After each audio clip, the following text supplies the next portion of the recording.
আসসালামু আলাইকুম রহমতুল্লাহ। ভারত বিরোধিতা করতে করতে পাকিস্তানের এখন অস্তিত্ব সংকটে পড়েছে।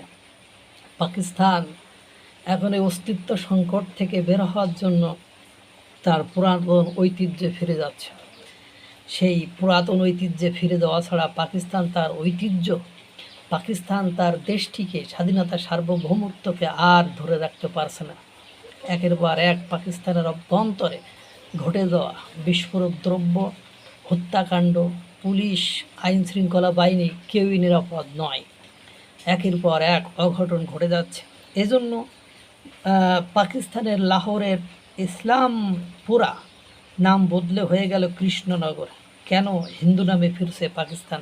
চলেন একটু শুনে আসি। একটি শহরের আসল পরিচয় কোথায় থাকে? তার বড় বড় দালানে নাকি তার অলিগলির পুরনো নামে? দেশভাগের কাঁটাতার শুধু মানচিত্রই বদলায়নি, বদলে দিয়েছিল বহু শহরের চেনা ইতিহাসকে। তেমনি এক শহর পাকিস্তানের লাহোর।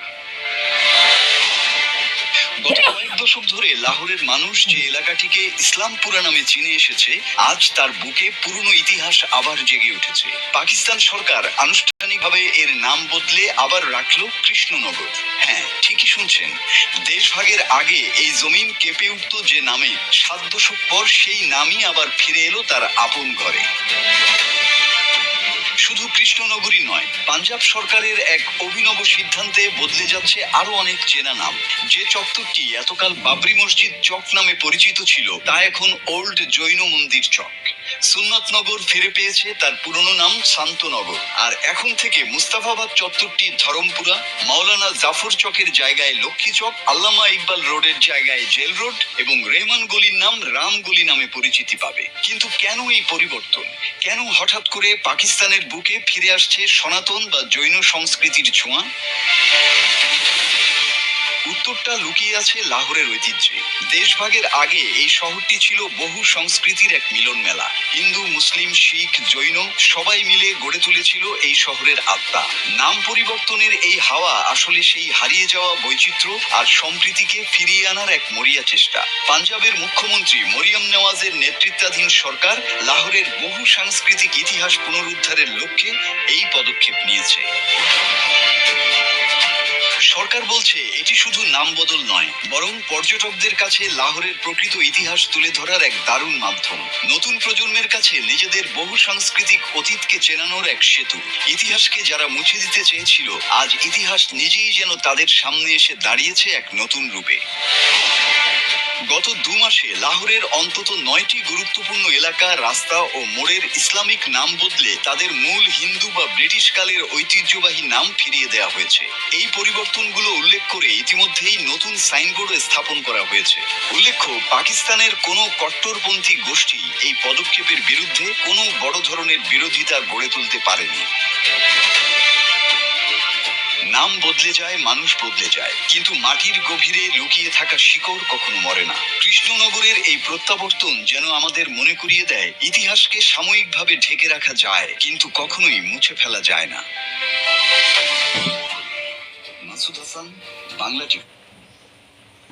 বুঝতে পারলেন, সেই পাকিস্তানের এত কঠোরপন্থী, এত জেহাদি আজাদি, সেই দেশের পাঞ্জাবে 9টি গুরুত্বপূর্ণ প্রতিষ্ঠানের নাম, যেটি 1947-এর দেশ বিভাগের পরে উগ্রপন্থীরা পরিবর্তন করেছিল। পাঞ্জাবের মুখ্যমন্ত্রী সে এখন এসে তার ঐতিহ্য, লাহোরের ঐতিহ্যটাকে ফেরানোর জন্য আবার সেই হিন্দু নামে ফেরত গিয়েছে। এভাবেই এক সময় সব কিছু আগের মতোই হয়ে যাবে। সংস্কৃতির জায়গায় থেকে যাবে, পুরাতন ঐতিহ্যের জায়গায় যাবে। কিন্তু মাঝখানে যে অপচেষ্টাগুলো হবে, এতে করে তারা ক্ষতিগ্রস্ত হবে। আজ পাকিস্তান অর্থনৈতিকভাবে দেউলিয়াত্বের দিকে, ওই দেউলিয়াত্ব থেকে ফেরত নিয়ে আসার জন্য এই মুখ্যমন্ত্রী আপ্রাণ চেষ্টা করেছে। কারণ ওই দেশের সরকার এবং ফিল্ড মার্শাল আসিম মনির তাদেরকে কেউই গুরুত্ব দেয় না, মূল্যায়ন করে না, তাদের 2 পয়সা মূল্য নেই। সুতরাং তারা আর উগ্রপন্থীরা ওখানে যে মতামত দেবে বা কোনো অকারেন্স ঘটাবে বা কেন পরিবর্তন করা হচ্ছে, সেই মুখও তাদের আর নেই। দেশের অর্থনীতি না বাঁচলে উগ্রপন্থীদের পিঠে ছাল চামড়া তুলে দেবে, এই ভয়েই তারা আর ওদিকে আগাচ্ছে না। আল্লাহ তাআলা সকলকে ভালো রাখুক, সুস্থ রাখুক। আসসালামু আলাইকুম ওয়া রাহমাতুল্লাহ।